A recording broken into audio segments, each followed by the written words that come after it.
déjenos traficar con drogas, déjenos hacer terrorismo en todos los municipios que queramos como grupo armado ilegal, pero que no nos hagan nada y nosotros no haremos nada. Más o Darcy, menos es como ayer lo... hablábamos con Danilo Rueda, ex alto comisionado para la paz del gobierno, que fue mencionado en esta revelación de la unidad investigativa de Noticias Caracol en unos audios hablando con los comandantes del Clan del Golfo y prometiéndoles una limpieza en la inteligencia policial, el cese de bombardeos, etcétera, para poder lograr y jugar a los congelados para poder lograr algún acuerdo con el clan, ¿no? Y el señor Rueda nos dice pues que no, que en su visión él no hizo esas promesas, que eso era algo que ya estaba ocurriendo y que lo decía el presidente.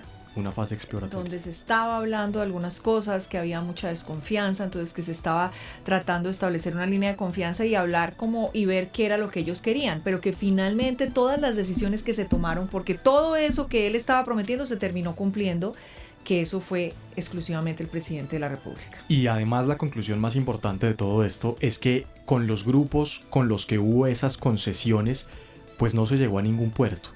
El Clan del Golfo se expandió y expandió su control territorial, lo mismo las disidencias de Calarcá con las que también hubo acercamientos, lo mismo el ELN en Arauca y otros departamentos, lo mismo las disidencias de Iván Mordisco, que esas sí han sido pues las más golpeadas por el gobierno Petro. Señor General Henry Sanabria, exdirector de la policía, el primer director de la policía del gobierno Petro, gracias por estar con nosotros. Feliz mañana. Sí, Patria, buenos días, con mucho gusto, sí señor. ¿Es cierto esto de que ustedes tenían incomodidad porque cuando estaban realizando, tomando decisiones sobre operaciones ofensivas, el gobierno les hacía saber que no era lo que pretendía, golpear a los grupos criminales? Obviamente, como el director general de la policía por la ley 62 del 93 depende en grado jerárquico del señor ministro de Defensa del presidente, pues todo tocaba comentárselo a ellos previo al desarrollo de operaciones que requerían la actuación militar, específicamente por la entrega de armas explosivas pesadas, es decir, los bombardeos. Otro tipo de operaciones que no requieren esa participación militar, pues la desarrollamos nosotros. Y habían dos escenarios. El primero, cuando se requería ese apoyo, pues evidentemente tocaba ventilarlo en reuniones militares o en actividades eh, ordinarias, rutinarias en Palacio. Y difícilmente se daba esa aprobación, era bastante complicado obtener un sí para desarrollar algo que por inteligencia ya se tenía concretado. Y el segundo escenario, cuando ya se desarrollaba porque se tenía la capacidad plena con las potencialidades de la policía, pues lastimosamente había ese llamado de atención de la excusa del proceso de paz para no hacer nada. Esa era tal vez la manera en cómo terminaba expresándose esa afirmación de que estamos jugando como si fueran los congelados. General Sanabria, es la explicación que se podría dar de lo que refleja esa conversación divulgada entre el señor Rueda y el jefe del Clan del Golfo. Pues ese congelamiento que dice el señor Danilo Rueda, pues puede interpretarse específicamente sobre esa no acción. Es decir, déjenos traficar con drogas, déjenos hacer terrorismo en todos los municipios que queramos como grupo armado ilegal, pero que no nos hagan nada y nosotros no haremos nada. Más o menos es como lo que yo entiendo en este momento. General Sanabria, de esa situación estaba enterado el presidente Petro. Él estaba conociendo lo que ocurría en esas conversaciones según la información que usted tenía en su momento. Realmente no lo sé porque las reuniones con él no eran, no se hablaba de ese tema. Sencillamente él tocaba otros temas, eh, pero nada que ver con el tema de la seguridad. Eran otros temas, entonces la verdad no sé si él conocía de eso. General, pero es comprensible que el gobierno hubiera tomado la decisión de cesar algunas operaciones ofensivas porque era parte de su política pública sobre la paz, tratar de negociar, de acercarse a unos grupos para establecer unos acuerdos y unos ceses, y que en esa decisión del gobierno elegido les hubiera pedido a ustedes de alguna manera pues no acciones ofensivas. Pero ¿era eso lo que pasaba o era que había una orden que ustedes sentían y les generaba incomodidad para actuar de cualquier forma contra grupos ilegales, y si actuaban sentían que les iban a pedir su cabeza? Esa primera parte era comprensible porque precisamente la ley lo establece, lo prevé y le da esas facultades al Ejecutivo.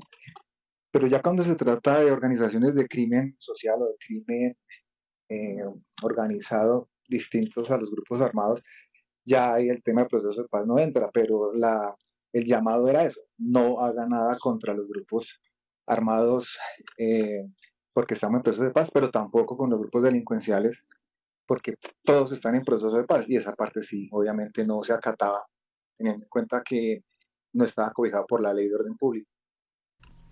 Eh, General, uno de los temas también que se acordó fue todo lo de escoger, hacer una purga, digamos, y sacar una cantidad de generales, como en efecto ocurrió tanto en pues en todas las fuerzas militares.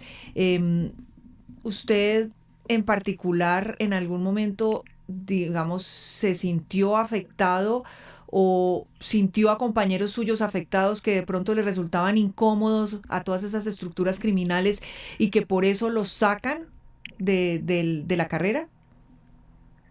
No, no podía ser yo objetivo al decir que eso fue lo que ocurrió, porque en su momento entendí que la salida de 10 señores generales más antiguos que yo para que yo fuera el director era algo normal. Igual la salida de varios señores generales menos antiguos que yo para que quedara la señora general Jacqueline como su directora, también lo entendí como un propósito de alinear la cúpula.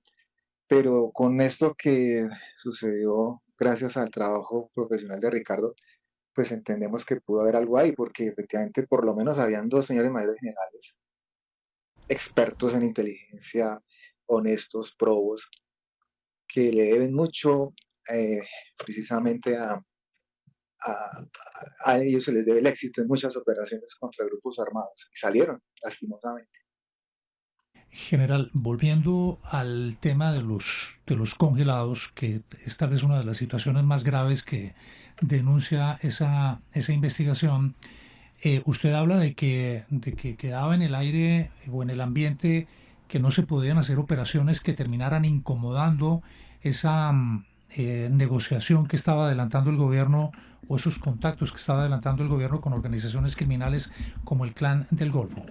¿Era algo en lo que ustedes se autolimitaban o había una orden expresa? ¿El ministro de Defensa le dio a usted alguna orden en ese sentido?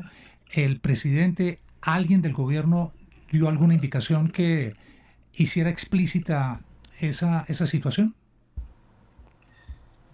Por lo menos unas 10 operaciones contra diferentes grupos armados le plantea así un ministro, iniciando el gobierno, porque era darle continuidad a lo que se venía trabajando con el señor presidente Duque y el anterior señor director general. Y el ánimo obviamente era cumplir la constitución y la ley, derribar a esos grupos armados, debilitarlos, y no se dieron esas operaciones porque se requería el concurso militar y aparte de eso, pues se diluyó en el tiempo con la excusa de pronto de consultarlo con el señor presidente, no se dieron esas operaciones, pero entendíamos que había un proceso de paz, que había una legislación que permitía hacerlo, unos actos administrativos pedidos por el Ejecutivo que respaldaban esas actuaciones de parte de ellos y que por supuesto limitaban nuestra actuación. Pero frente a hechos de flagrancia, frente a situaciones en las cuales se afectaban derechos de otras personas en territorio, pues actuábamos sin miramiento alguno.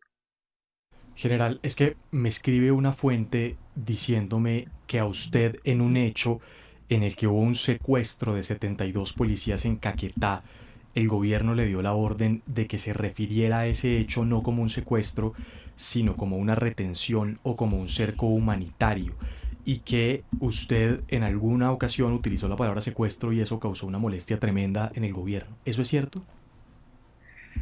Es decir, uno de los verbos rectores del tipo penal del secuestro que establece la ley 599 es la retención, lo cual no me afectó que utilizaran esa palabra. Obviamente sí genera escozor frente al tema de ya hablarse de un cerco humanitario cuando lo que se trató fue efectivamente un secuestro de policías y de civiles, de una afectación a la vida, a la integridad y sobre todo algo muy importante que hay que proteger, que es el principio de autoridad. Por eso en su momento yo siempre hablé del tipo penal de secuestro y sí generó incomodidad, claro. Bien, es el general Henry Zanavia, Sanabria, el primer director de la policía en el gobierno Petro, hoy dando unas declaraciones muy fuertes, señalando que había incomodidad en los oficiales de la fuerza pública y también en los oficiales de las fuerzas militares, porque había una decisión del gobierno y era cesar operaciones ofensivas, no solamente contra grupos con los que había acercamientos para negociaciones o acuerdos de paz, sino también contra grupos criminales. Gracias, general, por estar con nosotros.